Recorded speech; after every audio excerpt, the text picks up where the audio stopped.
My children and their spouses spent 3 years trying to convince me my beloved Victorian home was too much to manage, and I needed to sign it over to them.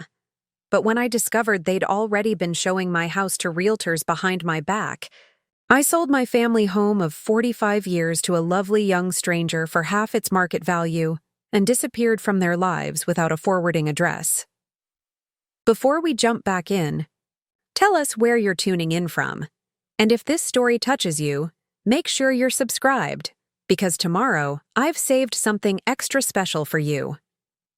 I never imagined spending my 70s starting life over in a new town without the family photos, heirlooms, and memories that had surrounded me for decades. At 73, I had envisioned aging peacefully in the home where I'd raised my family, tending my garden, hosting Sunday dinners for my grandchildren, and perhaps finally cataloging the extensive collection of local historical documents my late husband and I had accumulated over our 47 years of marriage. Instead, I found myself at the center of a family dynamic that had gradually, almost imperceptibly, transformed from concern to control, from support to surveillance, from love to avarice, a dynamic I never agreed to and eventually had to escape entirely. My name is Margaret Whitley.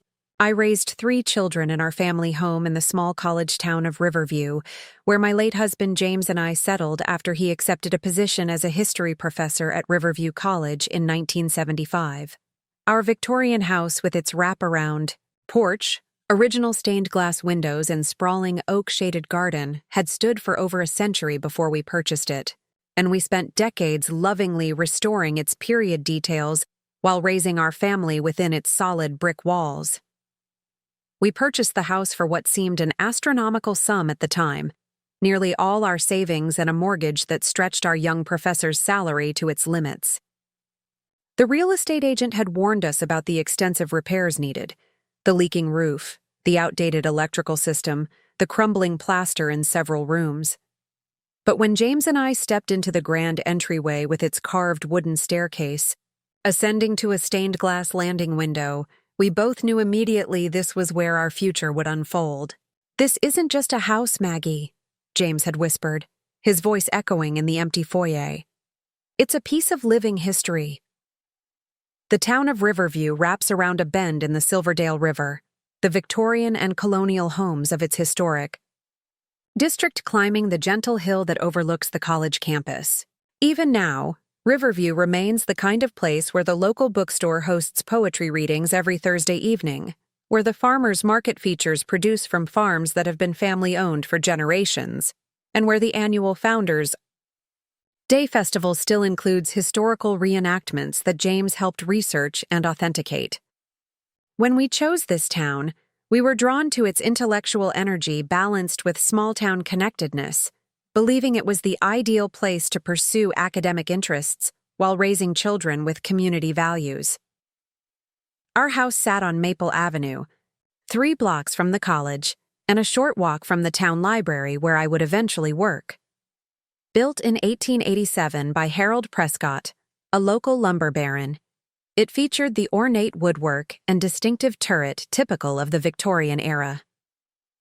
The previous owners had been an elderly couple who had lived there for 40 years but could no longer manage the stairs. They sold it to us with tears in their eyes, extracting a promise that we would preserve its historical character rather than subdividing it into student apartments as developers had proposed. A house becomes a home through the stories it witnesses. "Maggie?" James used to say, his eyes crinkling at the corners as he carefully restored another section of original woodwork. "We're not just preserving this building, we're preserving its soul." He was a contemplative man, my husband, methodical and thorough from his years of historical research, but with a poetic sensibility that emerged in quiet moments. Every Sunday, for decades, he would spend the afternoon working on some aspect of restoration, stripping layers of paint from intricate moldings, carefully repairing plaster medallions around ceiling fixtures, researching historically accurate wallpaper patterns. For the formal parlor, the house became both his passion and his scholarly project, the physical embodiment of the local history he studied professionally. Those early years in the house were challenging but joyful. We lived with plastic sheeting separating habitable rooms from renovation zones. We cooked on a camping stove for 3 months while the kitchen was being restored. We bathed the children in a clawfoot tub that had no shower attachment until James finally installed proper plumbing in the second floor bathroom. Every improvement was carefully researched, every restoration decision considered from both practical and historical perspectives. James found meaning in historical continuity, the careful documentation of Riverview's founding families, including the original owners of our home, the antique furnishings he meticulously researched before acquisition, the local historical society he helped establish in the converted carriage house behind the town library. His favorite evenings were spent in his study, surrounded by primary source documents, connecting threads of local history into meaningful narratives that helped the town understand its own identity. James taught American history at Riverview College for 35 years, becoming department chair and eventually professor emeritus. His specialty was local history and preservation, and generations of students still approach me at community events to share how his passionate teaching influenced their own career choices. Dr. Whitley made me understand that history isn't distant. It's in the buildings we pass every day and the stories behind them, they often tell me. His research focused primarily on how small towns like Riverview contributed to broader historical movements, how local industrialists shaped national economic patterns, how community organizations influenced social reform, how architectural trends reflected changing cultural values. He published 3 books and dozens of scholarly articles, but his most cherished project was the comprehensive history of Riverview that he worked on until his final illness, leaving it nearly completed but unpublished when he died. I met James during my final year of library science studies at the State University. He was a young assistant professor researching in the special collections where I worked part-time. He kept requesting increasingly obscure materials, and I suspected he was more interested in continuing our conversations than in the dusty town records he was allegedly studying. 6 months later, we were engaged, and after our simple wedding, we moved to Riverview, where he had secured a tenure-track position. I worked as the town librarian, eventually becoming director of the Riverview Public Library System. For 28 years, I developed collections, modernized services, and created community programs that turned our library into a cultural hub.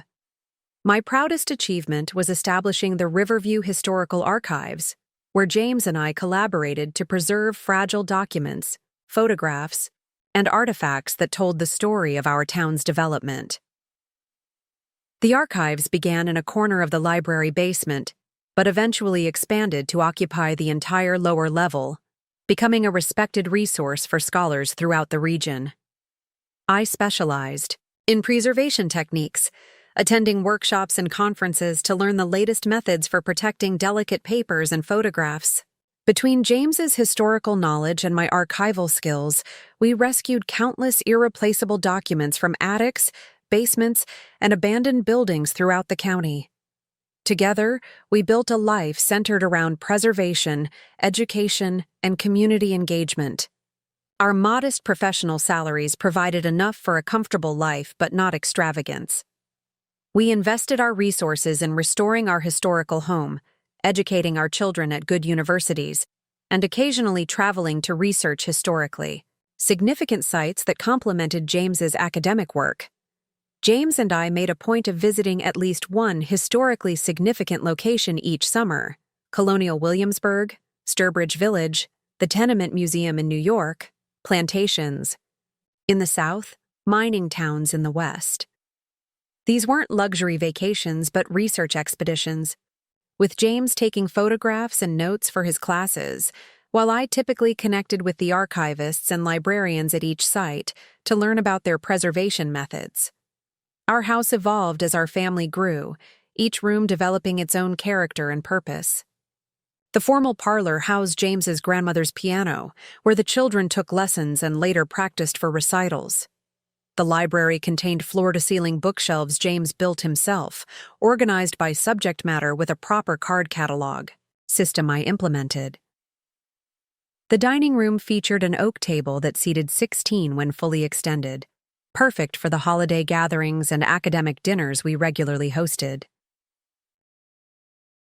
Our home became known for its open door, a place where James's students gathered for end-of-semester discussions, where visiting scholars found temporary lodging in our third-floor guest rooms, where the Historical Society held its annual fundraising, and where our children's friends always found welcome during college breaks.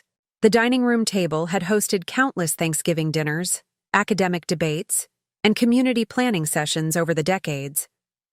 The garden reflected James's interest in historical authenticity as well.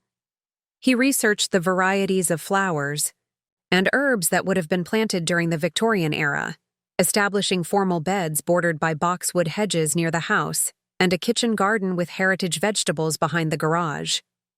My contribution was a cutting garden that provided fresh flowers for the house from spring through fall. We spent countless hours working side by side outdoors, discussing everything from local politics to our children's development while digging, pruning, and planting. Catherine, our eldest, was born in 1976.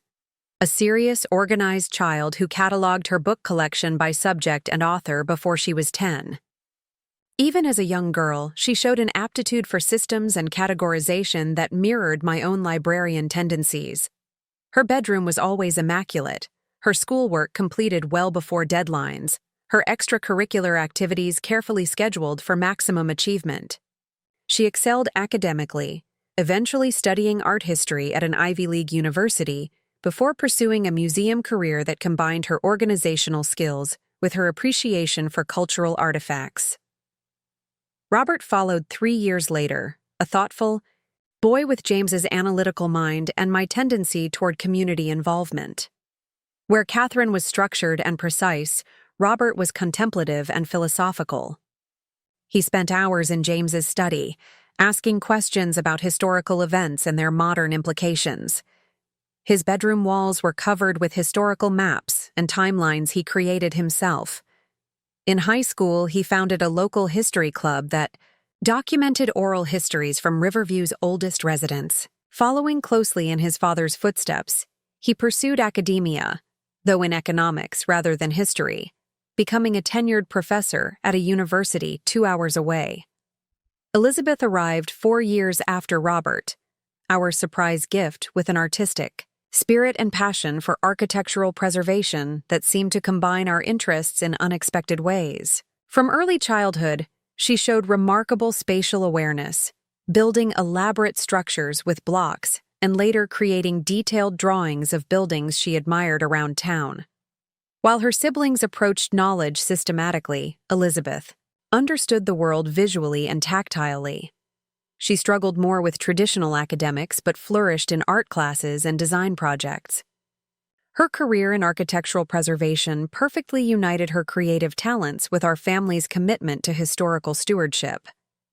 They filled our home with distinct personalities, occasional scholarly arguments, and the everyday bustle of a family connected to both academics and community that James and I navigated as partners. We weren't perfect parents by any means. James could become so absorbed in his research that he sometimes missed school events. I occasionally imposed library-like standards of quiet that children found restrictive. We argued in front of the children more than modern parenting experts would recommend, though always with respect and intellectual rigor rather than personal attacks. Yet despite our flaws, we created a home where ideas were valued, where history mattered, where community engagement was expected, and where the past was preserved for the benefit of the future. All 3 children absorbed these values, pursuing careers that in different ways reflected the principles James and I had lived by. We were immensely proud of each of them, even as they moved away to establish their own lives and families. James passed away 5 years ago after a brief but aggressive illness. Here, one moment discussing plans for digitizing the Historical Society's photo collection. Gone 8 weeks later as autumn leaves began to fall on the campus where he had taught. For decades, pancreatic cancer, discovered too late for effective treatment, progressed with a historian's terrible precision through its well-documented stages, leaving us just enough time to say goodbye, but not enough to complete the numerous projects he had planned for his retirement years. The shock and grief of his rapid decline left me unmoored in the life we had built together, surrounded by books, artifacts, and historical documents that both comforted and haunted me. The house that had felt perfectly sized for our active family life and academic pursuits suddenly seemed cavernous, its empty rooms echoing with memories of gatherings now concluded, conversations now silenced, projects now abandoned. For months after the funeral, I moved through our home like a curator in a private museum, touching the historical maps he'd carefully framed for his study, sleeping on my side of the bed while his remained precisely as he'd left it, tending the heritage roses he'd researched and planted to match the varieties originally grown when our house was built. The silence in rooms once filled with his thoughtful lectures and patient explanations felt oppressive, a constant reminder of all that had been lost in those 8 terrible weeks. "Mom, we'll get through this together," Catherine promised as we sorted through James's academic papers in the weeks after the funeral. "You've always been our rock. Now it's our turn to be yours." She stood in his study, carefully organizing manuscript pages into archival boxes. Her efficient movements momentarily paused as she wiped away tears.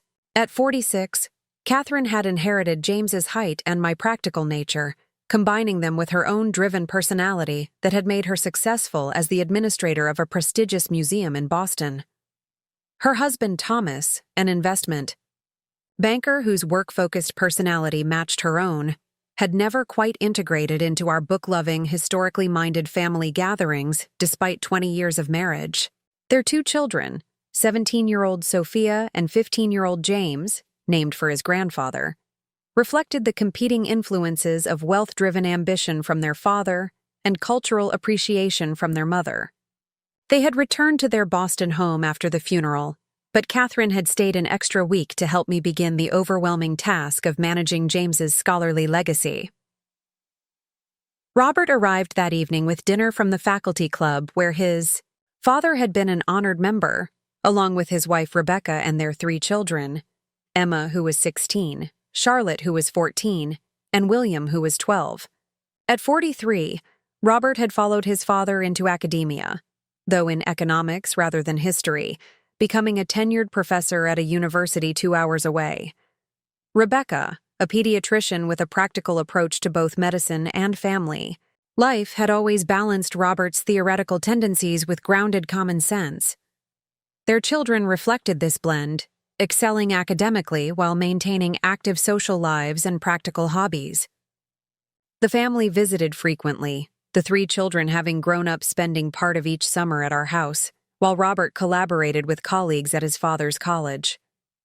"Dad would want us to preserve his work properly," he said that night, his arm around my shoulders as we looked at the chaotic collection of research materials that had defined James's retirement projects. "To make sure his historical research remains accessible to future scholars." Elizabeth came the following day, driving up from her architectural preservation firm in the city, where she specialized in historical restoration projects. At 39, she had established a growing reputation for her sensitive approach to modernizing historical buildings while maintaining their architectural integrity. Unlike her siblings, whose professional success had been straightforward and expected, Elizabeth had struggled to find her path, working in various design fields before establishing her own firm 6 years earlier.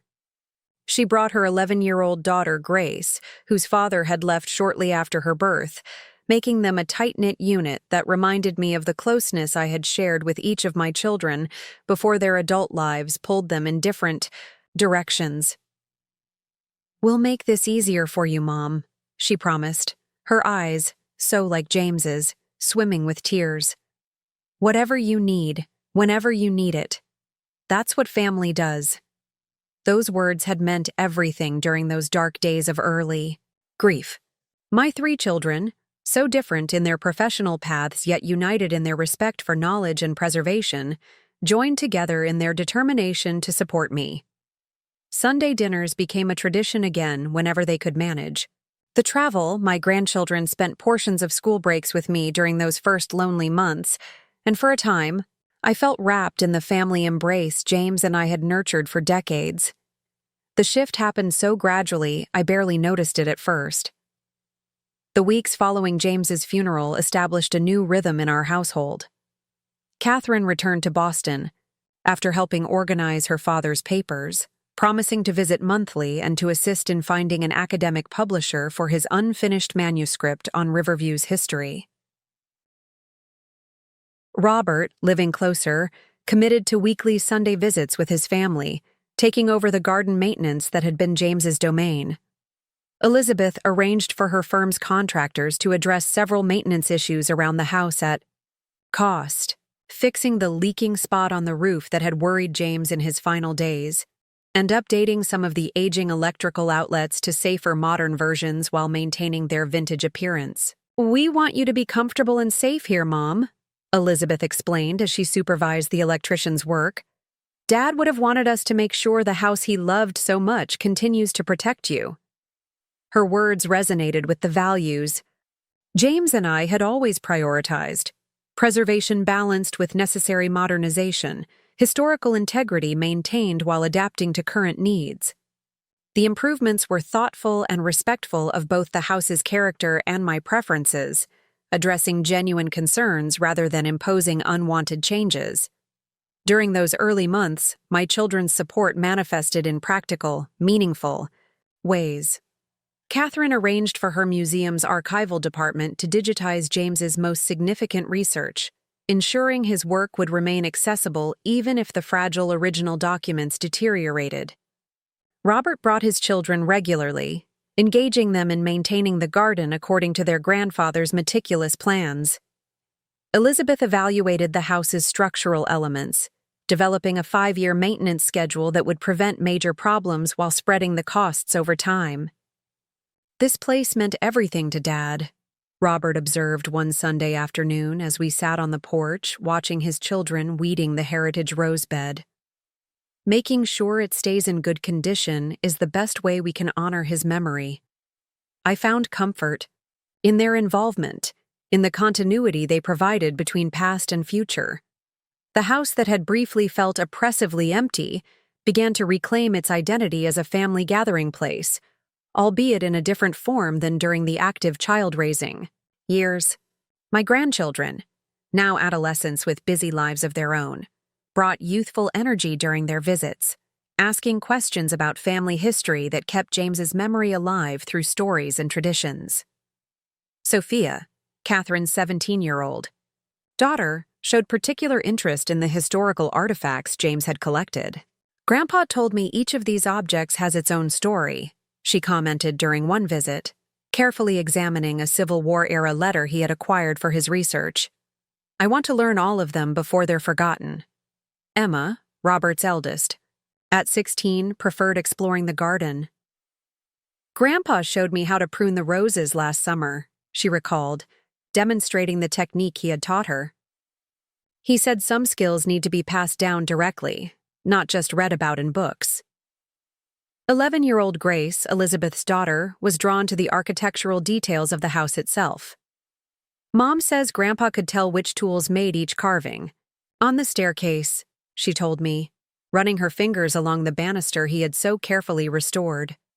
"She's teaching me to recognize the different patterns, these connections across generations, the sharing of knowledge, skills, and appreciation that James had valued so highly, helped ease the sharp edges of grief." The children's presence reinforced my sense that although James was gone, his influence continued through the values and interests he had instilled in both his children and grandchildren. Cut to Margaret in the garden, 6 months after James's death. By the 6-month anniversary of James's death, I had established new patterns in my daily life. Mornings were devoted to organizing his papers according to the system Catherine had developed. Afternoons often found me in the garden, maintaining the plantings according to his meticulous records with occasional guidance from Robert. Twice weekly, I volunteered at the Historical Society, continuing our joint project of cataloging Riverview's architectural heritage. Evenings were the most difficult, the time we had typically spent discussing our respective days over dinner, planning future projects, or simply reading companionably in the library. But I had begun filling those hours with correspondence, reading, and occasionally hosting small gatherings of longtime friends. The house no longer felt like a museum to a life that had ended, but rather a living repository of ongoing family history. I found myself appreciating its familiar creaks and settle as the seasons changed, the way afternoon light filtered through the stained glass window on the landing, the smooth patina of the wooden banister worn by thousands of touches over more than a century. The restoration projects James and I had completed together now felt like a tangible legacy, physical embodiments of our shared values and vision. It was during this period of emerging adjustment that the first subtle shift occurred in my children's approach to the house and my place within it. Catherine called on a Tuesday evening, her voice carrying the brisk efficiency that characterized her professional demeanor. "Mom, Thomas and I have been talking about your situation," she began without preamble. "We're concerned about you managing that enormous house all alone, especially with winter coming." The phrasing, "that enormous house," rather than "your home" or "dad's in your house," created a slight distance, as if the property had become an objective problem rather than the center of our family's history. The shift was subtle, but noticeable. The first reframing of my home as a burden rather than a treasure. "I'm managing quite well," I assured her, glancing around the library where I sat surrounded by books James and I had collected over decades. "The maintenance schedule Elizabeth developed is working beautifully, and Robert's help with the garden has kept everything manageable." "But it's so much responsibility," Catherine persisted. "The heating costs alone for those high ceilings must be astronomical. And all those stairs. What if you fell? No one might find you for days." Her concerns weren't entirely unfounded. The house was large for a single occupant. The heating system, though updated over the years, required more fuel than a modern home would. The stairs were many and steep. But these facts had been equally true during the 5 months since James's death, when Catherine had expressed no such worries. "I've lived in this house for over 40 years, Catherine," I reminded her gently. "I know its quirks and requirements intimately, and I have neighbors who check in regularly, plus my volunteer schedule at the Historical Society ensures people would notice my absence." The conversation ended amicably enough, but it marked the beginning of a new narrative about my home and my capabilities. A narrative that would gradually expand and intensify over the coming months. Robert raised similar concerns during his next Sunday visit, though his approach reflected his more analytical personality. "I've been calculating the financial aspects of maintaining this property, Mom," he commented as he helped me prepare lunch in the kitchen. "The property taxes alone are substantial, and they'll likely increase with the new college expansion, raising local real estate values." Again, there was factual truth in his observation.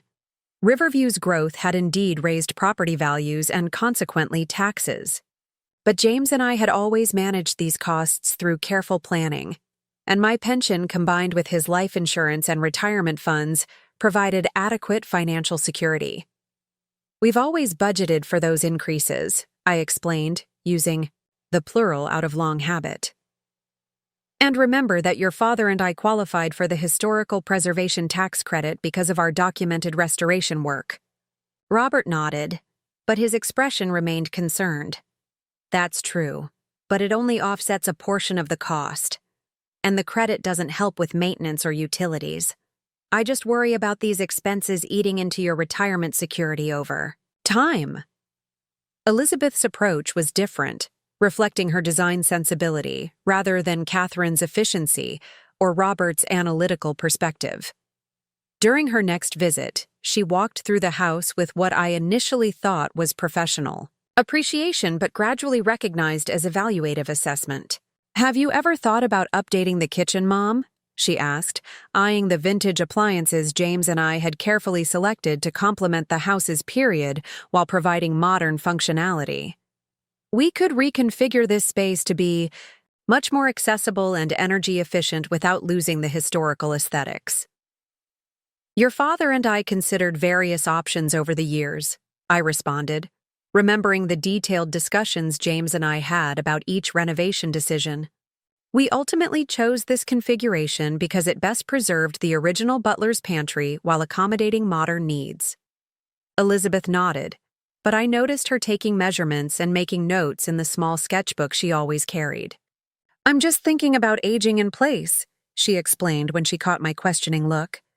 "Making subtle modifications now that would allow you to remain here comfortably as you get older." Individually, each conversation seemed motivated by genuine concern. Together, they formed the beginning of a pattern, a gentle but persistent questioning of my capability to remain in my own home, a reframing of the house from cherished family heritage to problematic burden, a subtle repositioning of my children from supporters to advisors on decisions I had successfully made independently for decades. By the 9-month mark after James's death, these occasional comments had evolved into regular discussions at family gatherings. A Sunday dinner with all 3 children and their families present became the setting for a more coordinated approach. "We've been discussing options that might make your life easier, Mom," Catherine announced as we finished the main course, exchanging glances with her siblings in a way that suggested prior coordination. "We're all concerned about the long-term sustainability of your living situation." "My living situation seems perfectly sustainable to me," I replied, noticing how they had waited until the grandchildren were occupied with dessert at the far end of the table, creating an adult conversation that excluded me from its preliminary stages. "The thing is, Mom," Robert interjected, his economics professor tone emerging, "we've analyzed the financial implications of maintaining this property versus alternatives that would provide more security and less responsibility for you. And I've researched some wonderful options," Elizabeth added quickly. "There's a new development downtown in those historic commercial buildings I helped renovate. They've created luxury condominiums specifically designed for active seniors who want to remain independent but without home maintenance concerns." The 3 of them continued, presenting what was clearly a prepared case. Catherine emphasized security and community benefits. Robert focused on financial advantages. Elizabeth described architectural features and amenities. Their spouses nodded supportively at appropriate intervals, occasionally adding comments about friends' parents who had made similar transitions and never regretted it. I listened quietly, observing not just their words but the underlying dynamics, the careful coordination, the presentation of the proposal as a conclusion rather than a question, the subtle positioning of themselves as the responsible decision-makers and me as the elderly parent needing guidance, the complete disregard for my deep attachment to the home and what it represented. "This is very thoughtful," I said finally, when their presentation concluded. "But I have no interest in moving. This house isn't simply property to me. It's the physical embodiment of your father's and my life's work. It's where all of you grew up, where your children have formed memories, where our family history resides in every carefully restored detail." Catherine's expression tightened slightly, the same look she'd had as a teenager when her logical arguments failed to persuade me. "Mom, we understand your emotional attachment, but at some point, practicality needs to take precedence over sentiment." "Practicality has always been balanced with preservation in this household," I reminded her. "Your father and I never made decisions about this house based solely on convenience or cost. We considered historical integrity, family needs, and yes, emotional significance too. That balanced approach served us well for over 40 years. Robert leaned forward, adopting the patient tone he likely used with struggling students. "But Dad isn't here anymore, Mom. The equation has changed. You're carrying the burden of this entire property alone now." "It's not a burden," I said firmly. "It's my home. And while I appreciate your concern, this isn't a decision that needs to be made now or in the foreseeable future." Elizabeth, always the most sensitive to emotional undercurrents, recognized the conversation had reached an impasse. "We just want you to keep an open mind, Mom," she said, smoothly changing the subject to Grace's upcoming school play. The discussion ended there, but I noticed the glances my children exchanged, a silent communication that excluded me and suggested this conversation was merely the opening round of a campaign rather than a concluded discussion. That night, after everyone had left, I walked through the quiet rooms of my home with new awareness.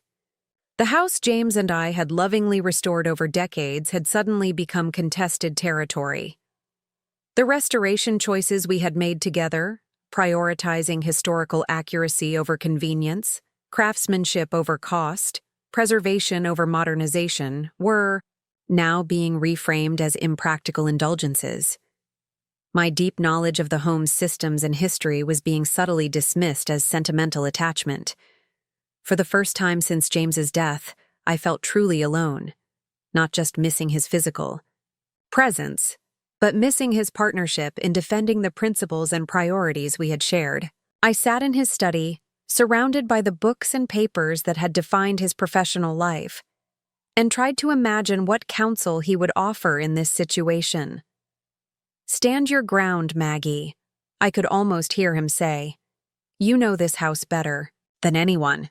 You know what it means beyond its market value or square footage." Cut to scenes showing increasingly frequent, helpful interventions. Over the next several months, my children's strategy evolved from direct suggestion to a series of helpful interventions that incrementally undermined my autonomy and authority. Regarding my home, Catherine began sending real estate listings for condominiums and retirement communities, always preceded by comments like, "Just thought you might want to be aware of the options," or "No pressure, just keeping you informed about the market." The frequency increased from occasional emails to weekly updates, creating an underlying pressure to consider alternatives despite my clearly stated preference to remain in my home. Robert's approach involved regular financial discussions, often framed as helping organize Dad's estate, but inevitably circling back to the costs of maintaining the house. He created spreadsheets comparing my current expenses with projected costs in various alternative living arrangements, always structured to highlight the financial benefits of downsizing. When I pointed out that financial security wasn't my only consideration, he would respond with comments about making emotionally detached decisions and considering long-term financial health. Elizabeth's strategy was perhaps the most unsettling because it involved physical changes to my home without full consultation. What began as helpful maintenance evolved into unrequested modifications. She arranged for grab bars to be installed in bathrooms during what I thought was routine plumbing maintenance. She replaced the period-appropriate kitchen faucets with modern lever-handled fixtures while I was visiting a friend overnight. She had motion sensor lights installed along the staircase, eliminating the antique wall sconces James and I had carefully restored. "We're just making things safer and more convenient for you, Mom," she explained when I questioned these changes. "These modifications will help you age in place, which is what you said you wanted." The cumulative effect of these interventions was a growing sense that my home was being altered without my full consent, that my children viewed me as increasingly incapable of making appropriate decisions, and that my stated preferences were being acknowledged verbally but dismissed practically. Even more concerning was how they began involving my grandchildren in this campaign. Catherine's daughter Sophia mentioned during a visit that her mother had been researching which of my antiques would fit in a smaller living space. Robert's son William casually asked which items in the house I would want to keep when you move to a smaller place. Elizabeth's daughter Grace spoke excitedly about helping redesign my new home to incorporate favorite elements from the Victorian house once it's sold. These comments revealed that my children were discussing the eventual sale of my home as a foregone conclusion among themselves and with their children, despite my clear and repeated statements that I had no intention of moving. The narrative they were constructing, both within the family and apparently in their own minds, had no place for my actual preferences or decisions. 12 months after James's death, The anniversary of his passing became another opportunity for escalation. What I had planned as a quiet day of remembrance, a small gathering of close friends and family to share memories of James and perhaps work together on organizing more of his papers, was transformed without my consultation into a larger event with a distinctly different focus. Catherine called 2 weeks before the anniversary date. "Mom, we've been planning a special gathering to mark the first year," she announced. "We're inviting Dad's colleagues, neighbors, and some of his former students.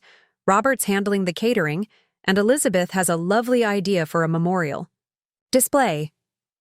While their intentions seemed thoughtful, I was unsettled by the fact that this planning had occurred without my input for an event in my own home. "That's very kind, but I was thinking of something smaller and more intimate," I began. "Oh, we've already sent the invitations," Catherine replied dismissively. "About 40 people have confirmed they'll attend. It's important to honor Dad's academic legacy properly." When the day arrived, I discovered that what had been presented as a memorial gathering had an additional agenda. After the formal remembrances of James, Catherine clinked a glass to gain everyone's attention for what she announced as a family update. To his credit, the realtor gathered his materials quickly, murmuring apologies for the miscommunication as Catherine hastily showed him out. When the front door closed behind him, a heavy silence descended on the living room, the kind of silence that precedes irreversible change. "How dare you?" I said finally, my voice quiet but carrying the weight of profound betrayal. "How dare you bring a realtor into my home behind my back? How dare you discuss selling my property without my knowledge or consent? How dare you speak about me as if I were an incompetent obstacle rather than the legal owner of this house?" "Mom, please try to understand," Catherine began, her crisis management skills visibly engaging. "We're just exploring options at this stage. Nothing has been decided without you." "You were discussing asking prices and listing timelines," I countered. "You were describing me to a stranger as uncooperative and unable to appreciate my own best interests. Those go far beyond exploring options."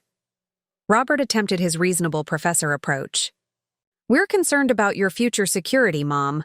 This house represents a significant asset that could be converted into funds for high-quality care as your needs change. We're trying to be proactive in planning rather than reactive in a crisis."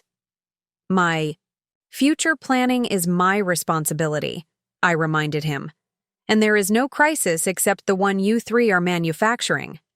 Elizabeth, always the most emotionally perceptive, recognized the depth of my anger. "We should have involved you directly," she conceded. "But we were worried you'd reject any discussion of selling outright without considering the practical benefits. So instead you decided to pursue it secretly, presenting me with a fait accompli once arrangements were sufficiently advanced." I asked. "How exactly did you envision this proceeding? Was I to be informed of the sale only after you'd selected my suitable accommodation and found a buyer?"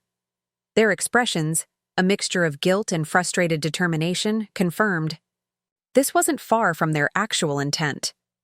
They had convinced themselves their ends justified these deceptive means, that their professional expertise in museum administration, economics, and design outweighed my right to determine my own living situation.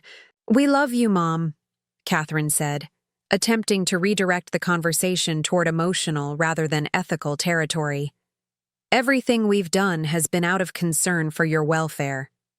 "If that were true," I replied, "you would have respected my clearly stated preference to remain in my home.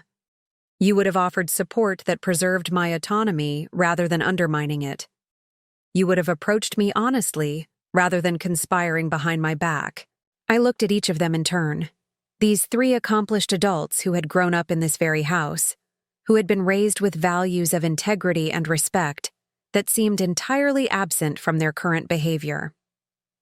"I'd like you all to leave now," I said finally. "I need time to consider what this breach of trust means for our relationship going forward." "Mom, please," Elizabeth began, her artistic temperament always the most sensitive to emotional currents. "We should talk this through rather than letting it fester." "I've heard quite enough for today," I responded. "I've heard you discuss selling my home without my consent. I've heard you describe me as an obstacle to be managed. I've heard you make arrangements affecting my future without the basic courtesy of consultation. What I need now is not more talk, but solitude to process this betrayal." They left reluctantly, exchanging concerned glances and murmuring about calling me later, checking in tomorrow, giving me time to see the situation more clearly. Their departure brought not relief, but a profound silence filled with questions about how our family relationships had deteriorated to this point, and what, if anything, could be salvaged from the wreckage of trust they had created. That evening, sitting in James's study surrounded by the books and papers that had defined his academic life, I confronted the full implications of what had occurred. My children, those I had raised, educated, and launched into successful adult lives, had conspired to circumvent my authority regarding my own home. They had dismissed my preferences, disregarded my autonomy, and deceived me about their intentions. The foundation of mutual respect that I had always considered fundamental to our family relationships had been shattered by their actions. "What would you do, James?" I whispered to the empty chair where he had spent countless evenings grading papers or working on his research. The question hung unanswered in the book-lined room, but I could imagine his measured, thoughtful response. James had always valued integrity above convenience, principles above expedience. He would be deeply troubled by our children's deception, however well-intentioned they might claim their motives to be. As I contemplated my options, I realized that passive resistance would likely prove insufficient. My children had already demonstrated their willingness to proceed without my consent, to present me with decisions rather than include me in decision-making. They had established a narrative of my declining capability that would only strengthen, with time, potentially leading to more aggressive legal measures to override my authority regarding my own property. The thought that had been germinating in the back of my mind since discovering their secret meeting crystallized into sudden clarity. If I wanted to maintain control of my own future, I needed to take decisive action rather than merely defensive positions. And that action needed to be sufficiently unexpected to preclude the coordinated response my children had been perfecting over the past year. The following morning, I called Arthur Simmons, the attorney who had handled legal matters for James and me for over 30 years. His gray-paneled office above the town's oldest bank building was a familiar refuge, a place where careful consideration always preceded action, and where my judgment had never been dismissed due to my age.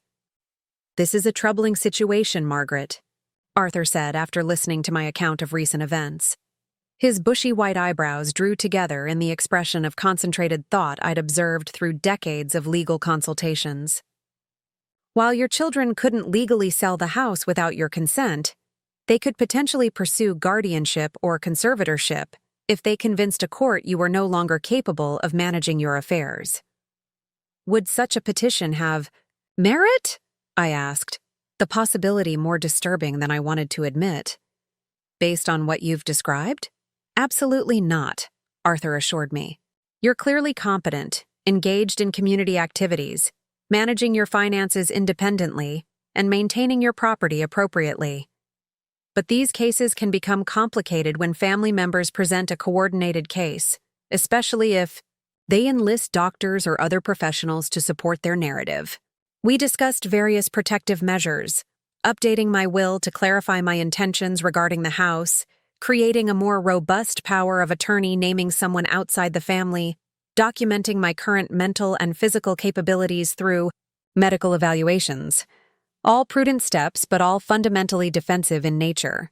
"There is another option," Arthur said finally, leaning back in his chair with the careful consideration that had always characterized his counsel.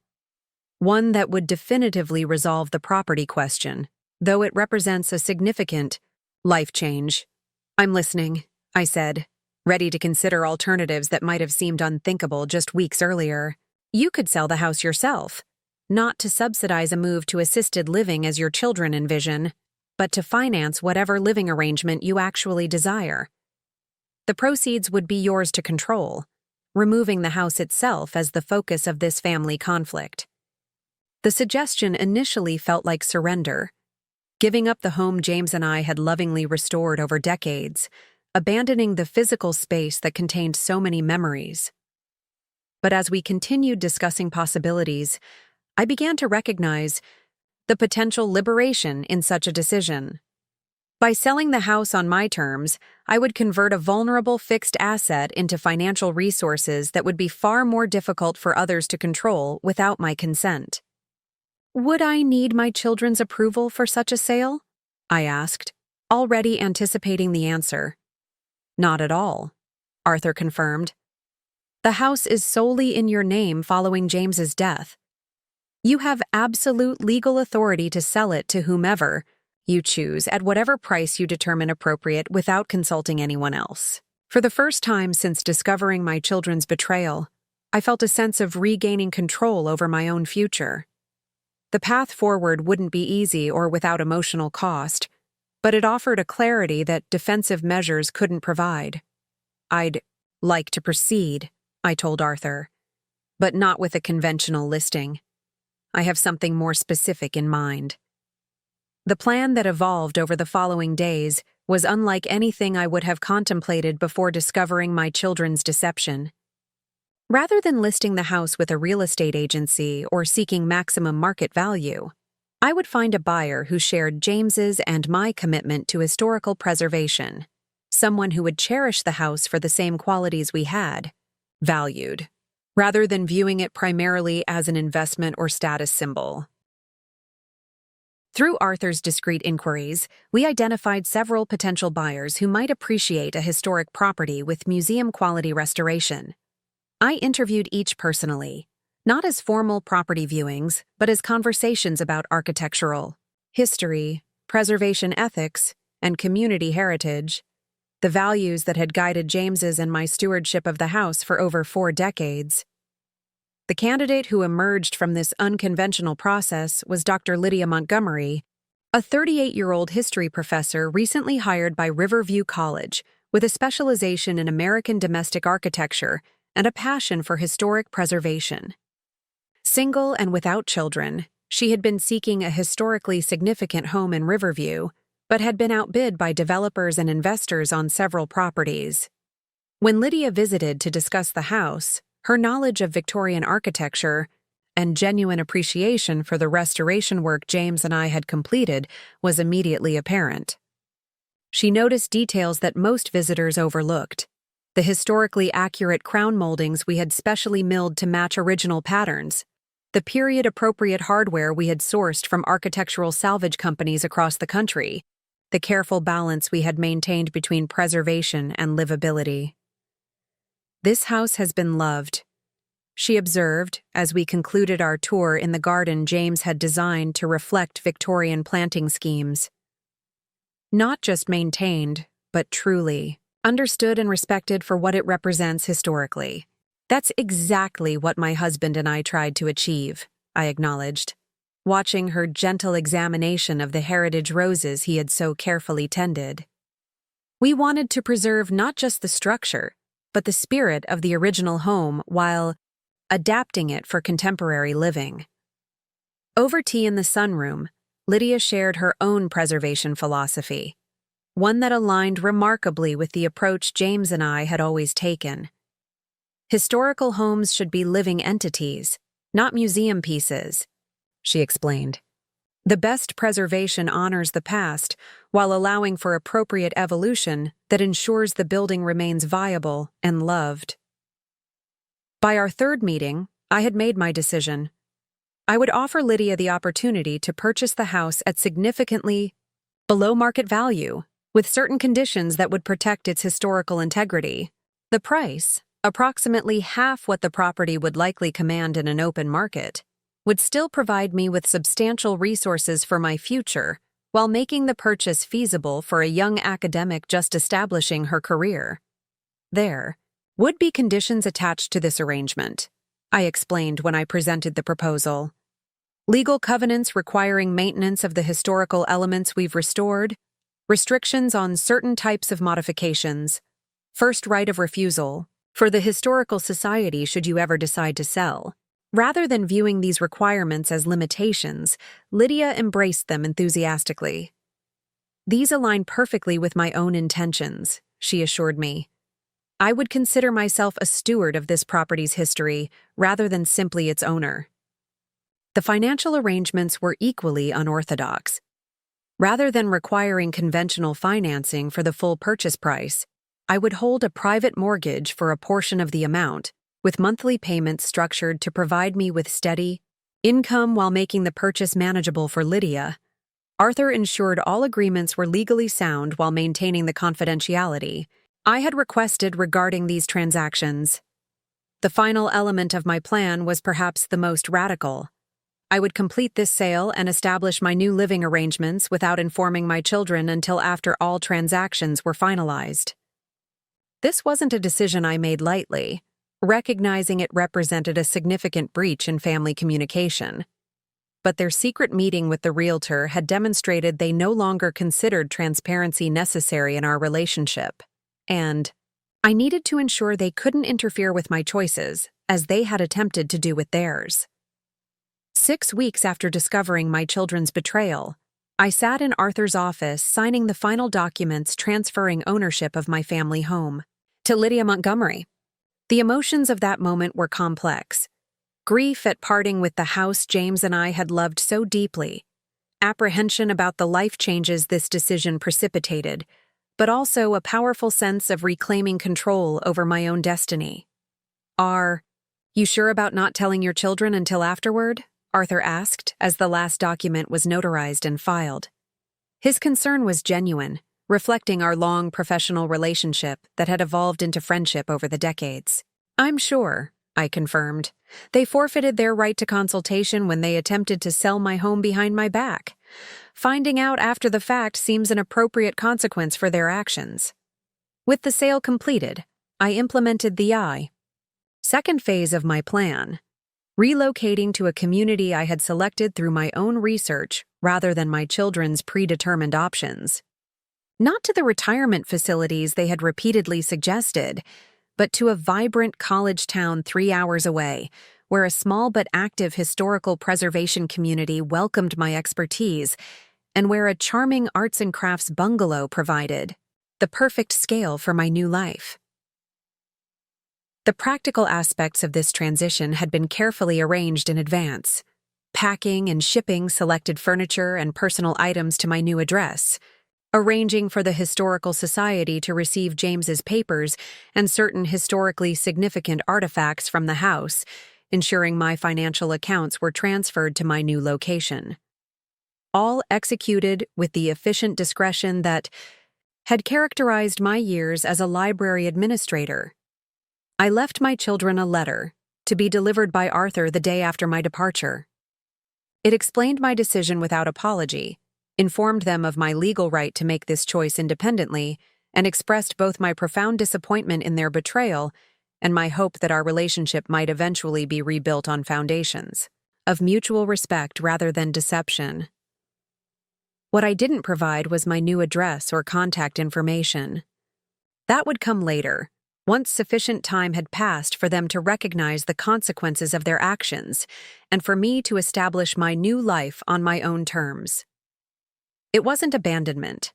I had no intention of permanently severing ties with my children or grandchildren whom I loved deeply despite recent events, but rather a necessary period of separation to reset the fundamental dynamics of our relationship.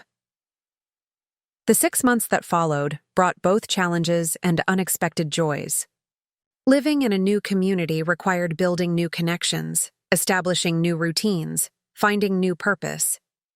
But it also offered liberation from the weight of others' expectations and assumptions, the freedom to define myself not primarily as James's widow or as an elderly mother whose autonomy required defending, but as a woman with valuable skills, experiences, and contributions to make. I joined the local historical society, volunteered at the university library's special collections department, and began teaching a community course on archival preservation techniques.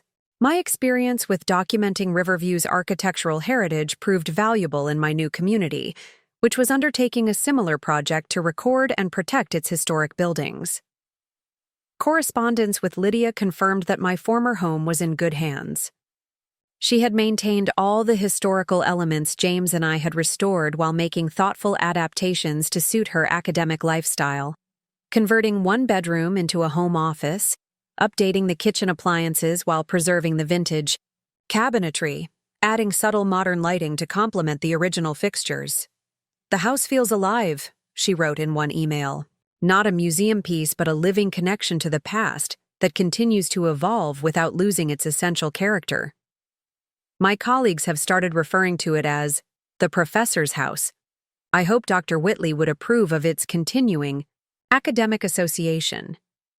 The thought of James's pleasure at this continuation of his legacy brought comfort during moments when I questioned the dramatic changes I had made.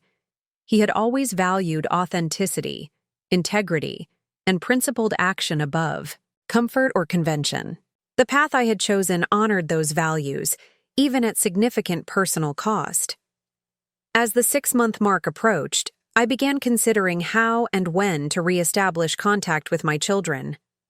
Arthur had provided occasional updates on their initial reactions, shock, anger, concern, and subsequent attempts to locate me, hiring a private investigator, contacting my friends, imploring Arthur to reveal my whereabouts. He had honored my instructions to maintain my privacy while assuring them of my well-being. The decision to reach out was precipitated by an unexpected communication. A handwritten letter from my 14-year-old granddaughter Charlotte, Roberts, middle child, forwarded through Arthur's office. Unlike the increasingly demanding messages from my children, Charlotte's letter contained neither recriminations nor pleas for my return, but rather a thoughtful reflection on what she had learned from my actions. "I overheard Dad and Mom talking about what happened with the house," she wrote in her careful script. "Dad said you sold it because they tried to make decisions for you without asking what you wanted. It made me think about how grown-ups sometimes don't listen to kids because they think they know better, and how frustrating that feels. I think I understand why you needed to make your own choice, even if everyone is sad about how it happened." Her insight, comparing her experience of not being heard as a child to my experience of being dismissed due to age, demonstrated a maturity and empathy that moved me deeply. It also suggested that perhaps my actions, while painful for all involved, had created an opportunity for my children to reconsider how they had treated me and why that treatment had precipitated such a dramatic response. I wrote back to Charlotte immediately, sharing my new address and phone number with the request that she keep them private until I had a chance to contact her parents directly. Her letter became the catalyst for the carefully structured reconnection I initiated with each of my children. Individual conversations rather than family confrontations. Neutral meeting locations rather than emotionally charged visits to either their homes or mine. Clear boundaries regarding my autonomy balanced with genuine openness to rebuilding relationships. "I still don't understand why you felt you needed to disappear completely," Catherine said during our first meeting at a cafe midway between our respective cities. Her initial anger had faded to a mixture of hurt and lingering indignation. "You could have just told us you were selling the house. Would you have accepted that decision without attempting to prevent it?" I asked, already knowing the answer from their previous coordinated efforts.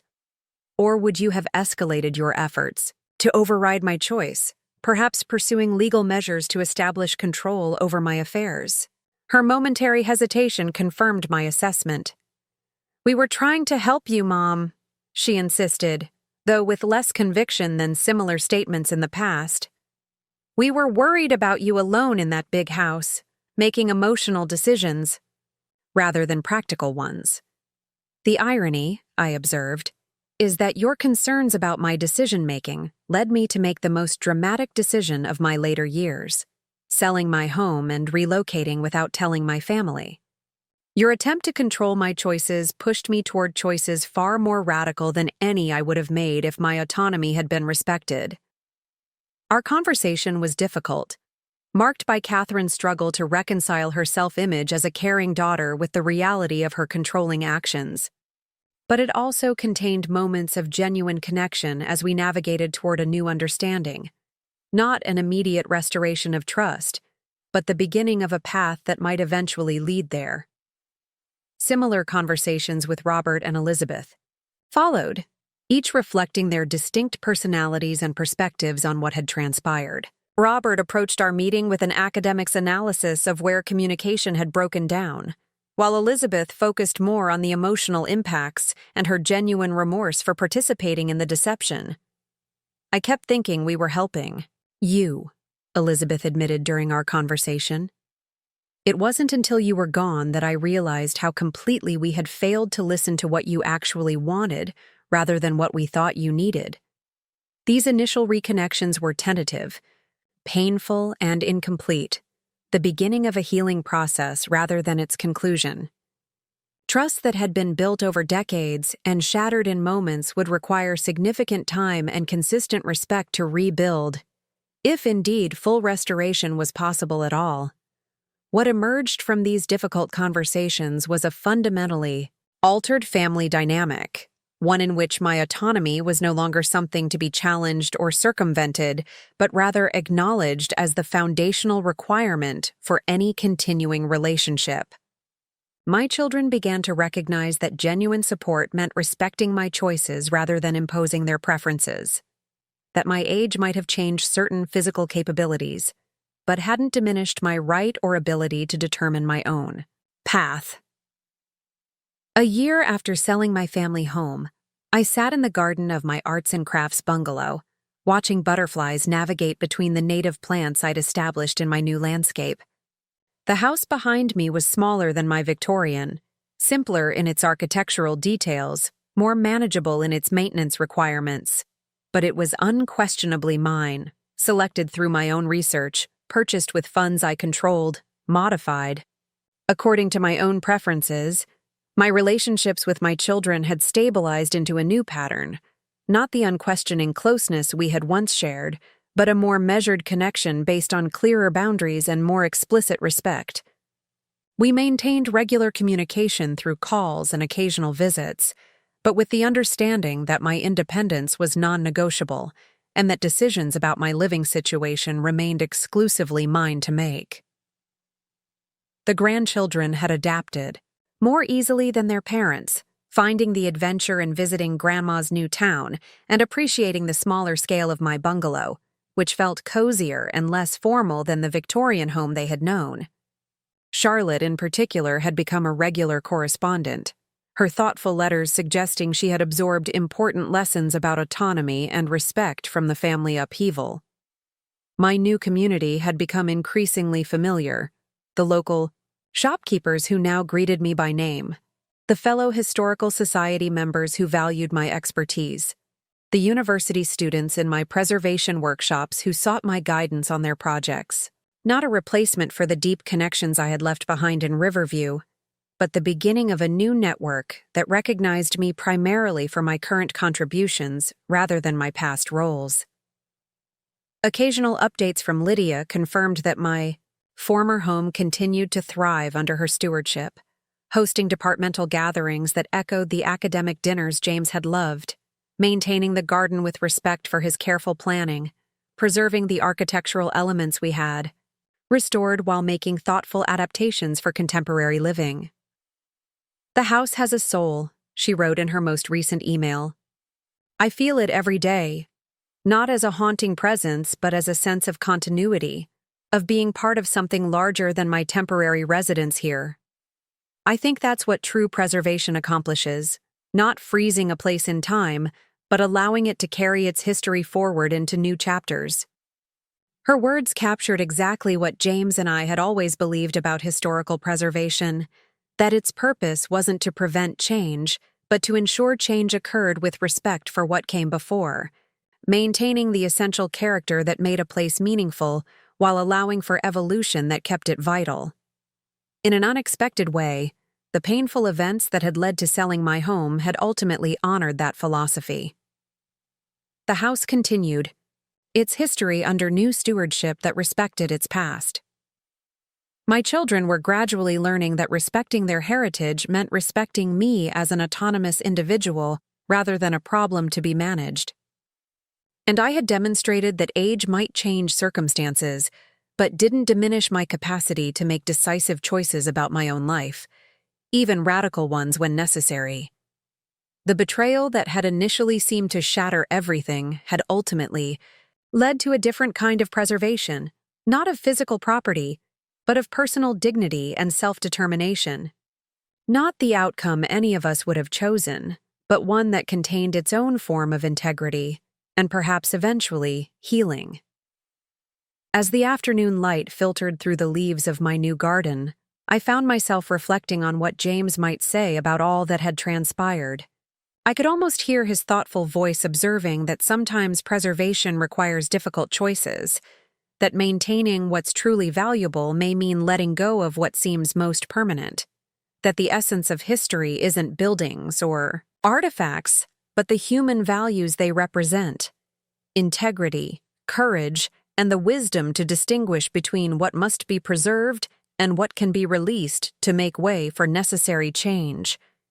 "I think you'd approve, James," I whispered to the butterflies, navigating between blossoms, "not of how we got here, perhaps, but of where we've landed, a place of truth, difficult as it was to reach, and a foundation for whatever comes next." The path forward remained uncertain, the relationships still fragile in their reconfiguration, the new life still forming its patterns and purposes. But beneath that uncertainty lay a bedrock of reclaimed autonomy, the knowledge that whatever choices awaited, they would be mine to make based on my own priorities rather than others' assumptions. A freedom purchased at significant cost, but valuable beyond measure at this stage of life, when dignity and self-determination matter more than ease or familiarity. 2 years after my disappearance and subsequent reconnection with my family, an unexpected letter arrived from Riverview College. The elegant letterhead bearing the institution's seal immediately evoked memories of faculty gatherings James had hosted in our dining room, of scholarly discussions that had filled our home for decades. The letter was from the college president, Dr. Eleanor Hargrove, whom I had known casually during my years as library director. She wrote to inform me that the college was establishing the James Whitley Preservation Award, an annual recognition for outstanding contributions to historical conservation in the community. The inaugural ceremony would take place during the upcoming Founders' Day celebration, and they hoped I would attend as the guest of honor. "Your husband's dedication to preserving Riverview's architectural and cultural heritage created a legacy that continues to inspire our students and faculty," Dr. Hargrove wrote. "We would be honored if you would allow us to recognize that contribution and share your own expertise with our current preservation studies program." Enclosed with the invitation was a smaller envelope containing a personal note from Lydia Montgomery, now an associate professor and chair of the college's newly established Historic Preservation Committee. "The home you and Dr. Whitley restored has become something of a landmark for our preservation students," Lydia wrote. "With your permission, I would like to occasionally bring small groups of advanced students through to study the restoration techniques you employed. The house continues to be my private residence, but sharing its exemplary preservation features with students would extend its educational value in ways I think Dr. Whitley would have appreciated." These communications presented an unexpected opportunity to revisit the community I had left so abruptly, to engage with James's professional legacy in a meaningful way while potentially healing some of the ruptures my departure had created. But it also meant confronting the complex emotions attached to the home I had loved and left, to the family dynamics that had precipitated my dramatic actions. After careful consideration, I accepted both invitations, arranging to stay with my longtime friend Harriet Wilson rather than with any of my children during the 3-day visit. Harriet had been one of the few people who had known my destination when I left Riverview, maintaining our friendship through letters and occasional visits while respecting my need for independence from family pressures. They've been humbled. Margaret, Harriet told me over tea in her sunroom the evening I arrived in Riverview. Your children, I mean. Whatever stories they initially told themselves about your departure, they've gradually come to recognize their own role in what happened. Recognition isn't the same as understanding, I observed, watching cardinals visit the feeder outside her window, a familiar sight from my years in this community. They may acknowledge what they did, but I'm not sure they truly comprehend why it necessitated such a dramatic response. Harriet nodded thoughtfully. Perhaps this visit offers an opportunity for that deeper understanding. Seeing you honored alongside James's legacy might help them recognize what was really at stake, not just a house, but your identity and autonomy as the co-creator of that legacy. The following day brought my first visit to my former home since selling it to Lydia 2 years earlier. Walking up the familiar brick path to the wide front porch felt surreal, like visiting a place simultaneously intimately known and utterly changed. The exterior remained exactly as James and I had maintained it, the heritage roses along the garden path blooming just as they had during our decades of tending them. Lydia welcomed me with genuine warmth, her respect for both the house and my connection to it evident in every aspect of her hosting. I've changed very little, she explained as we moved through rooms filled with memories. Mostly just adapting spaces to serve my teaching and research while preserving all the historical elements you and Dr. Whitley restored. The tour revealed a home that honored its past while embracing its present purpose. James's study had become Lydia's academic workspace, his books integrated with hers on the shelves we had built together. The formal parlor now featured framed, architectural drawings alongside the period furniture we had collected. The dining room still centered around the massive oak table where we had hosted countless gatherings, now surrounded by chairs filled with student papers and research materials. It feels right, I told Lydia as we concluded our tour in the garden. Not frozen in time as a monument, but living and evolving while respecting its history. That's exactly what James always believed preservation should accomplish. She smiled, clearly relieved by my approval. That philosophy guides everything I've done here. I consider myself a temporary steward rather than an owner, maintaining what matters most while allowing appropriate adaptation for current needs. The conversation shifted to her proposal about student visits, which I endorsed enthusiastically. We discussed parameters that would respect her privacy while maximizing educational value, perhaps even creating opportunities for me to occasionally join these tours virtually to share insights about specific restoration decisions James and I had made over the years. As we finalized these plans, I noticed movement at the garden gate. My 3 children standing hesitantly at the entrance to the property that had once been their childhood home. Catherine's normally confident posture seemed uncertain. Robert's analytical gaze clouded with emotion. Elizabeth's artistic sensitivity evident in her barely contained tears. Lydia noticed my attention shift and tactfully excused herself, leaving me alone in the garden as my children approached cautiously, clearly unsure of their welcome in this space that had once been the center of our family life. Professor Montgomery invited us, Catherine explained, answering my unasked question. She thought we might want to see you in this setting before tomorrow's ceremony. The thoughtfulness of this arrangement, creating a private moment for family, reconciliation in the garden James had loved, touched me deeply. It suggested Lydia understood not just the historical significance of the house, but the emotional complexities attached to it for all of us.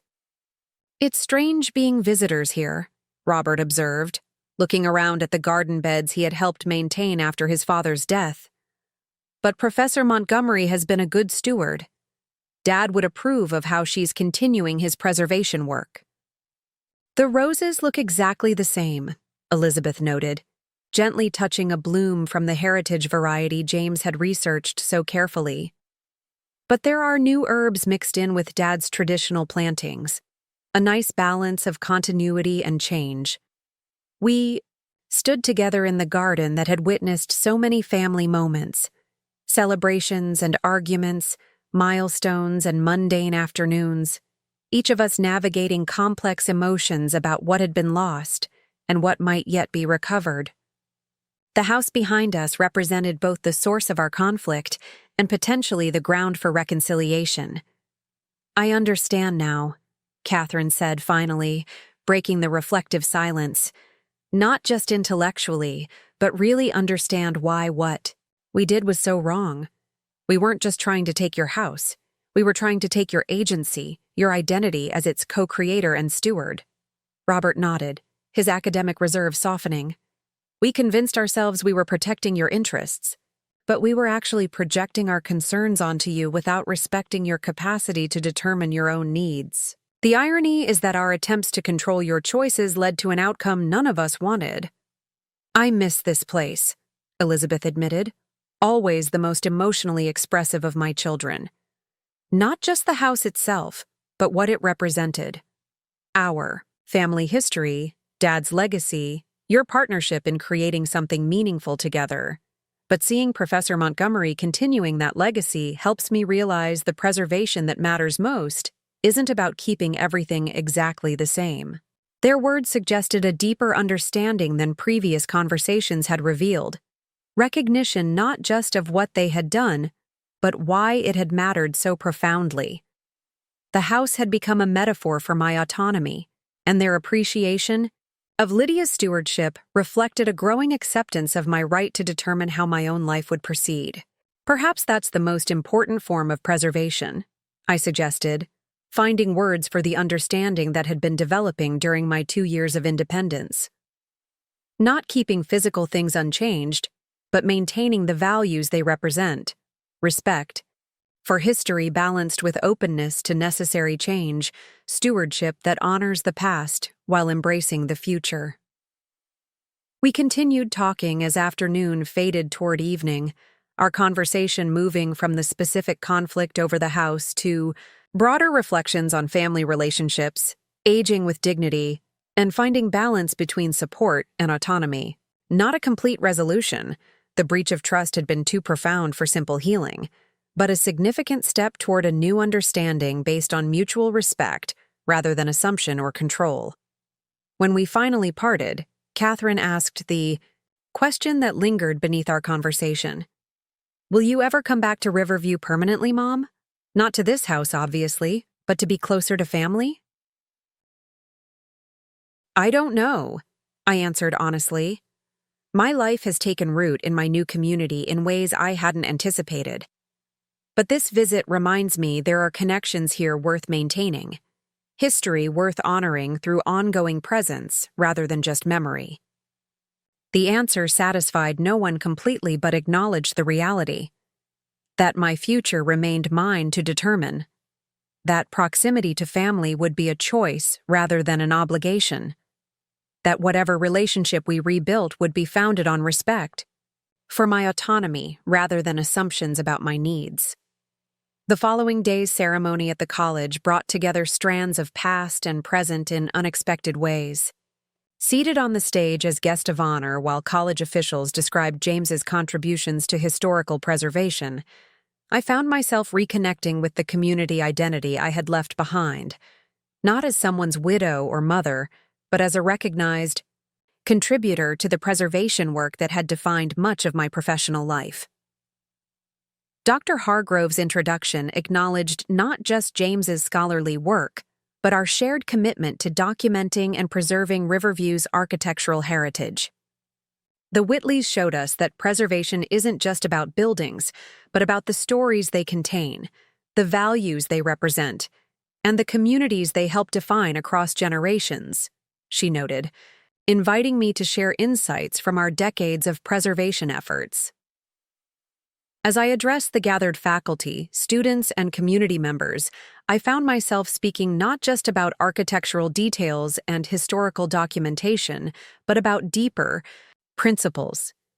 The balance between honoring the past and embracing necessary change, the importance of preservation as a living practice rather than mere conservation, the value of understanding history as ongoing narrative rather than fixed monument. True preservation, I concluded, isn't about preventing change, but about ensuring change happens with respect for what came before, maintaining the essential character that gives places meaning while allowing the evolution that keeps them vital.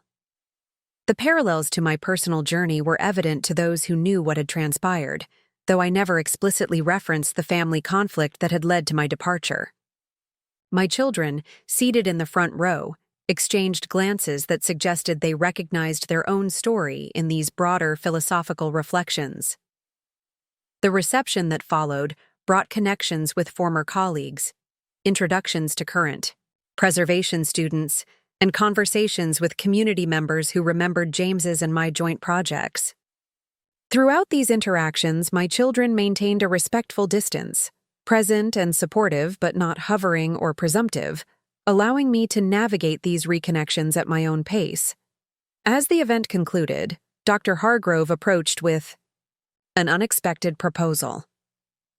"Our preservation studies program is expanding," she explained, "and we're developing a series of online masterclasses taught by recognized experts in various specialties. Your experience in archival preservation would be invaluable to our students. Would you consider teaching remotely from your current location?" The offer presented an intriguing possibility, a way to reconnect professionally with the community I had left while maintaining the independence I had established in my new home.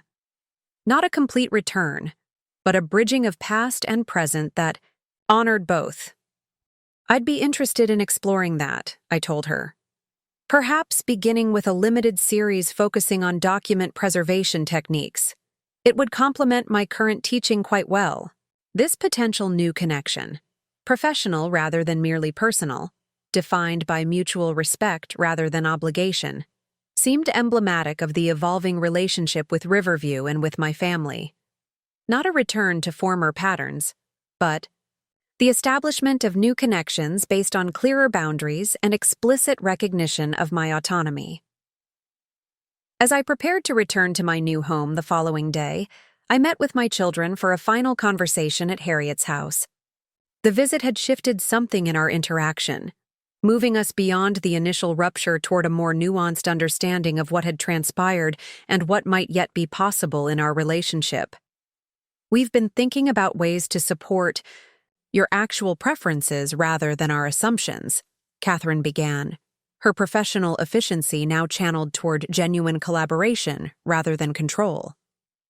"If you're interested in maintaining connections here while keeping your independence, we could explore options that would make visits easier without creating obligations." Robert had researched potential arrangements for more frequent travel. "Between my current home and Riverview, without the stress of driving long distances, there's a direct train connection that would allow comfortable day trips when you're teaching at the college," he explained. "And we could coordinate family visits to accommodate your schedule rather than expecting you to adapt to ours." Elizabeth, always the most attuned to creating comfortable spaces, suggested establishing a dedicated guest room in her home for my Riverview visits.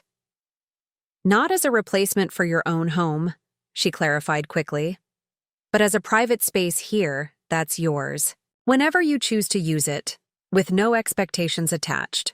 Their proposals reflected a fundamental shift in approach, offering support that preserved my autonomy rather than undermining it, acknowledging my preferences rather than imposing their solutions, creating options I could accept or decline, according to my own judgment. The contrast with their previous coordinated campaign to remove me from my home could not have been more stark. "I appreciate these suggestions," I told them, recognizing the effort they represented to rebuild trust rather than simply repair appearances. "I'll consider each one carefully and let you know which might work best for me as my teaching commitment takes shape." We parted with tentative plans for future visits, loose arrangements that acknowledged both my independence and our continuing connection. Not the unquestioning closeness we had once shared, but a more considered relationship founded on mutual respect rather than assumption or obligation. The seasons turned, bringing autumn colors to my garden and new rhythms to my expanding life. The online teaching position with Riverview College had evolved into a regular commitment, monthly virtual seminars with preservation students, occasional in-person workshops during visits coordinated with family gatherings, collaborative research, with Lydia on documenting historically significant properties throughout the region. These professional connections had facilitated a measured reconnection with Riverview itself, not as my primary community, but as one of several places where I maintained meaningful ties. My children had honored their commitment to respect my independence, offering support without expectation and adapting to my preferences rather than demanding I accommodate theirs. The grandchildren had adapted most easily to this new arrangement, finding adventure in visiting my new hometown, while appreciating our more focused time together during my Riverview visits. Charlotte, now 16, had developed a particular interest in historical preservation, occasionally joining my online seminars and expressing interest in pursuing similar studies in college.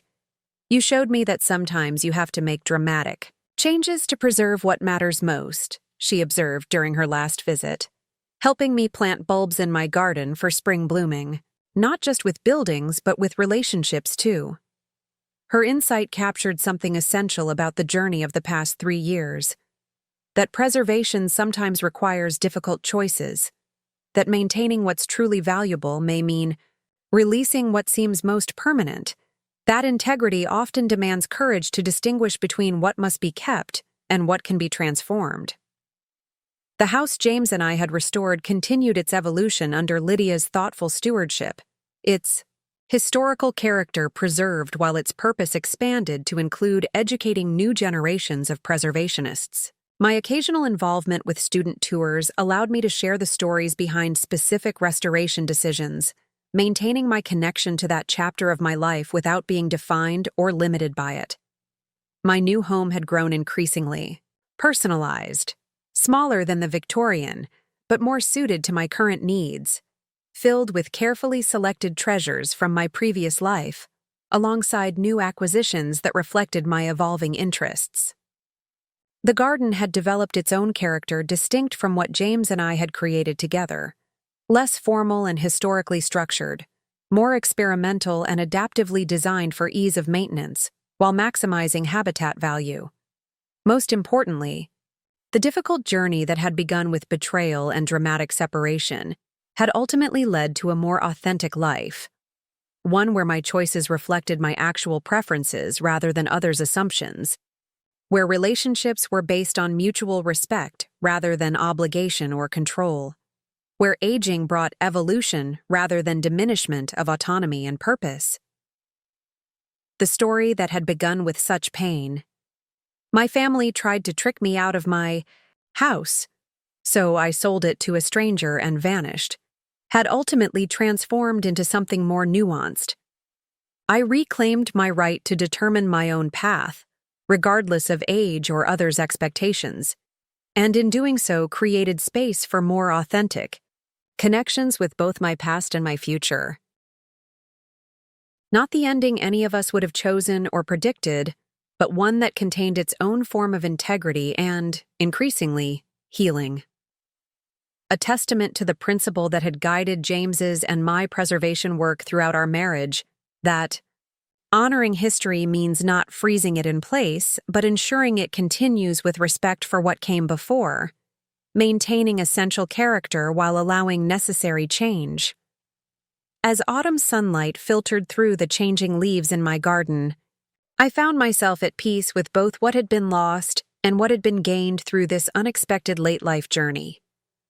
The Victorian house would always represent an important chapter in my history, but it was no longer the definition of my home. My children would always be precious connections, but they were no longer the arbiters of my choices.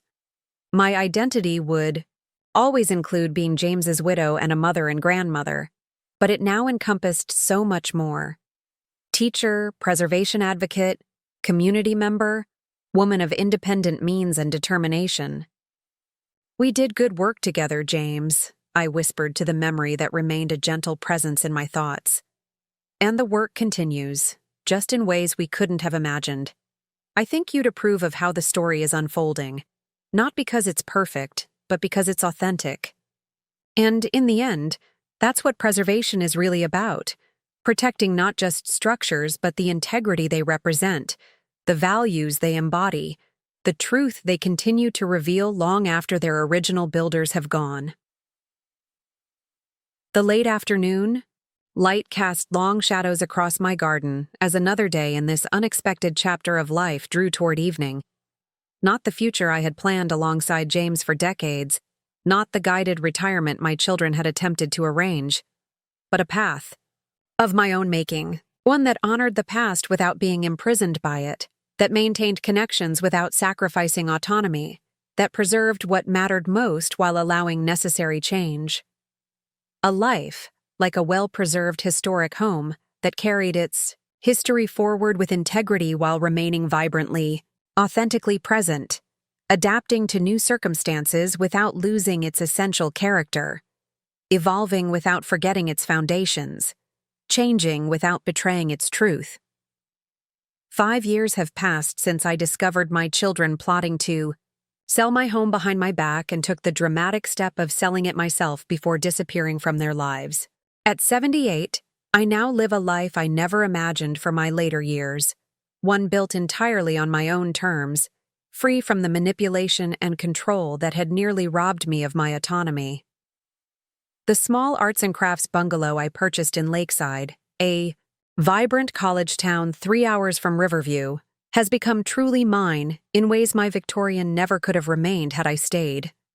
I've adapted it to suit my needs perfectly, a small but efficient kitchen where I can prepare meals without unnecessary steps, a sunroom converted to a home office where I conduct virtual seminars, garden beds raised to a height that eliminates stooping, and a guest room that remains available for visitors I choose to welcome, rather than those who arrive with hidden agendas. My life here has developed richness and purpose I couldn't have anticipated during those painful days of betrayal and departure. I teach online preservation courses through Riverview College, consult for Lakeside's Historical Society, and have published a well-received guide to document conservation for small community archives. My social circle includes both new connections, fellow historians, preservation advocates, and community activists, and carefully maintained relationships from my previous life. The transformation in my family dynamics has been equally profound. After 6 months of complete separation, I allowed Arthur to provide my contact information to my grandchildren, establishing direct communication with them before cautiously reconnecting with my children. Those initial conversations were painful, but necessary, forcing acknowledgement of the betrayal while creating possibilities for rebuilding relationships on foundations of genuine respect rather than assumed authority. "I still don't understand why you had to take such extreme measures," Catherine admitted during our first face-to-face meeting at a restaurant halfway between our homes. "We were trying to help you, not harm you." "That's precisely the problem," I explained. "You decided what help meant without consulting me. You dismissed my clearly stated preferences as irrelevant or irrational. You conspired behind my back regarding my own property. Those actions demonstrated you no longer viewed me as capable of determining my own best interests. We never meant—" she began, but stopped herself, reconsidering. "I suppose intentions don't matter much when the impact was so harmful. We really thought we knew better than you what you needed." That hard-won insight marked the beginning of a gradual rebuilding. Not a return to previous patterns, that would have been neither possible nor desirable, but the emergence of something new. A relationship between adults with clear boundaries, mutual respect, and explicit recognition of my continued autonomy regardless of my age. Robert, always the analytical one, approached reconciliation through research, reading extensively about ageism and autonomy before requesting a meeting. "I've been studying how society systematically infantilizes older adults," he acknowledged when we finally spoke. "I recognized patterns in our behavior that I'd never consciously considered. How we discussed you as a problem to solve rather than a person to consult. How we equated age with incapacity despite contradictory evidence. How we privileged our convenience over your preferences." Elizabeth's artistic temperament led her toward a more emotional reconciliation. "I miss you, Mom," she said simply during our first phone call. "Not just as my mother, but as a person I respect and learn from. I hate that we damaged that relationship so profoundly, and I want to know if there's any way to rebuild trust between us." These conversations began a careful, deliberate process of re-establishing connection without surrendering the boundaries I had so decisively drawn. My children visited my new home by invitation only, typically one at a time rather than as the united front they had previously presented. I occasionally returned to Riverview for specific events or limited visits, staying in a small guest cottage Elizabeth renovated behind her home, rather than in any of their primary residences. The grandchildren adapted most easily to this new reality. Free from the complex history that complicated my relationship with their parents, they embraced the adventure of visiting my new community while appreciating our more focused time together during these planned interactions. Several developed new connections with me through shared interests: Charlotte's fascination with historical preservation, William's unexpected interest in gardening, Grace's artistic talent finding expression in architectural sketching. "You're different here, Grandma," 16-year-old Emma observed during her first visit to my bungalow. "More definite somehow, like you take up all your own space instead of fitting into the spaces others leave for you." Her insight captured something essential about my transformation. I had reclaimed not just geographical space, but psychological territory, establishing boundaries that protected my selfhood rather than accommodating others' assumptions about who I should be and how I should live as an older woman. The most unexpected development in this 5-year journey arrived in yesterday's mail: a letter from Lydia Montgomery, the young history professor to whom I sold my Victorian home. Her correspondence has been occasional but meaningful over the years, updating me on her stewardship of the property without intruding on my new life. This letter, however, contained an unexpected proposal. "The college has established a center for historical preservation," she wrote, "dedicated to documenting and protecting architecturally significant properties throughout the region. Dr. Hargrove has asked me to serve as its director, a position that would require more travel than is compatible with maintaining a historic home requiring consistent attention." She continued with remarkable candor. "Rather than selling to whoever might offer the highest price, I find myself considering the house's needs first, seeking another steward who would appreciate its historical significance and continue the preservation work you and Dr. Whitley began decades ago." The letter concluded with a question I never expected to face. "Before listing the property, I wanted to ask if you might know someone appropriate, perhaps one of your children or grandchildren, who shares your preservation values. I recognize this inquiry might open complex emotions, but I couldn't proceed without first honoring your connection to this special home." The letter rests on my desk now as I contemplate its implications. 5 years ago, I fled from a home my children were attempting to take from me through manipulation and deception. Today, I'm being offered the opportunity to determine its next steward, a complete reversal of the powerlessness I experienced then. The irony isn't lost on me. Had my children approached me with respect and honesty about their concerns, had they truly sought collaborative solutions rather than orchestrating outcomes behind my back, we might have found arrangements that preserved both my autonomy and their peace of mind. Instead, their attempts to control my choices led to outcomes none of us could have predicted, fundamentally altering our family dynamics and my life path. After careful reflection, I've decided to share Lydia's letter with my children, not to reopen old wounds, but to acknowledge how far we've come in rebuilding trust. Tomorrow, they'll join me here at my bungalow for a rare family gathering, unaware of the conversation we'll be having. I've invited them not to make decisions for them or to orchestrate outcomes without their knowledge, the very behaviors that fractured our relationship, but to explore possibilities together as equal participants in a significant decision. Several options seem worth considering. Catherine's twins have both expressed interest in returning to Riverview after college. Perhaps the house could provide starter apartments for them while maintaining its historical integrity.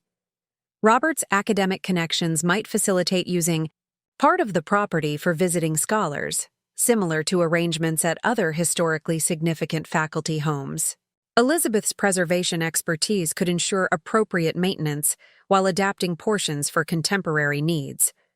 Or perhaps the best solution lies outside our family entirely.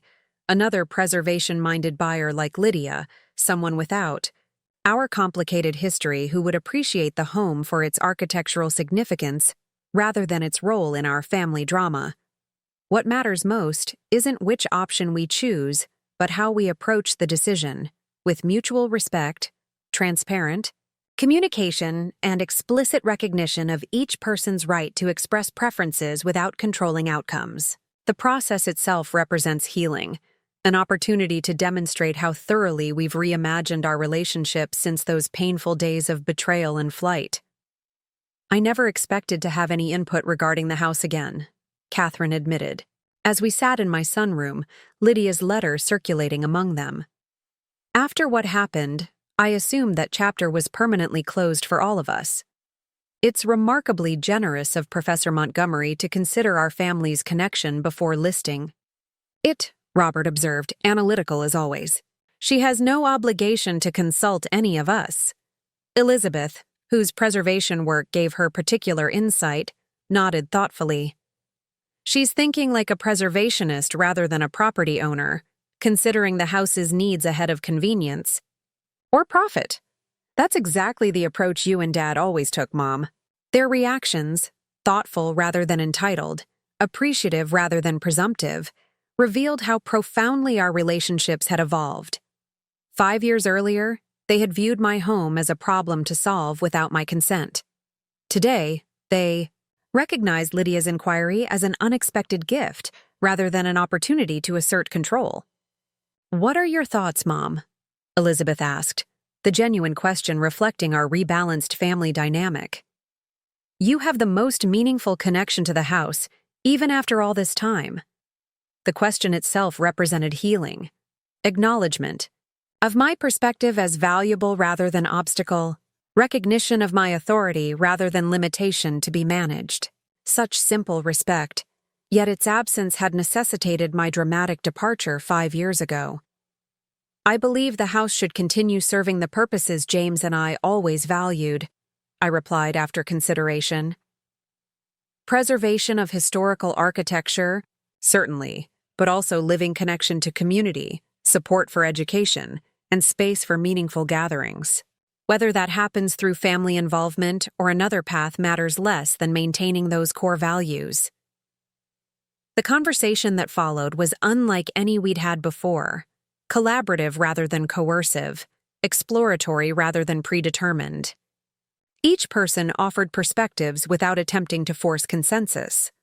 Options were considered without premature commitment. My input was sought rather than ignored or dismissed. The very process demonstrated how thoroughly we had reimagined our relationships in the years since my departure. By afternoon's end, we had drafted a thoughtful response to Lydia, outlining several possibilities for the house's future that honored its historical significance while acknowledging practical considerations. Some options included family involvement, others suggested alternative stewards with preservation backgrounds. All respected Lydia's authority as current owner, while appreciating her consideration of the home's legacy beyond her tenure. As my children prepared to leave, Catherine paused at the door. "I never properly thanked you, Mom," she said unexpectedly. "Your dramatic action 5 years ago was painful for all of us, but it forced changes that needed to happen. We'd convinced ourselves we were protecting you, when really we were diminishing you. Selling the house and disappearing was extreme, but it was probably the only thing that could have broken through our certainty that we knew better than you what you needed." Her insight captured the essence of my journey since discovering their betrayal, not just establishing a new home, but reclaiming fundamental respect, not just changing location but transforming relationships, Not just asserting independence, but rebuilding connections on foundations of mutual regard rather than assumed authority. That evening, after they departed, I sat in my garden watching sunset light illuminate the small but vibrant landscape I've created here. So different from the formal Victorian garden James and I maintained for decades, yet equally meaningful in its own way. My life has followed a similar pattern of reinvention, maintaining core values while adapting to new circumstances, preserving what matters most while releasing what no longer serves, honoring history without being constrained by it. The house on Maple Avenue will always represent an important chapter in my history, the place where I raised my family, partnered with James in meaningful work, and ultimately found the courage to demand the respect my children had forgotten to extend. But my home now exists wherever I choose to create it, defined not by historical architecture but by present authenticity, not by family obligation, but by genuine connection. "We did good work, James," I whispered to the evening breeze, "and the work continues, just in ways we couldn't have imagined." I think you'd approve of how the story is unfolding, not because it's perfect, but because it's true. And in the end, that's what preservation is really about, protecting not just structures, but the integrity they represent, the dignity they shelter, the autonomy they provide to those who understand their true value.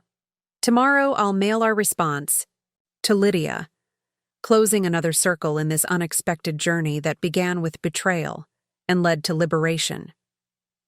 Whatever happens with the Victorian house now, my own path forward remains clear, continuing to build a life of purpose and connection, defined by my own choices rather than others' expectations, maintaining relationships founded on respect rather than control, aging with dignity that demands acknowledgement rather than permitting dismissal.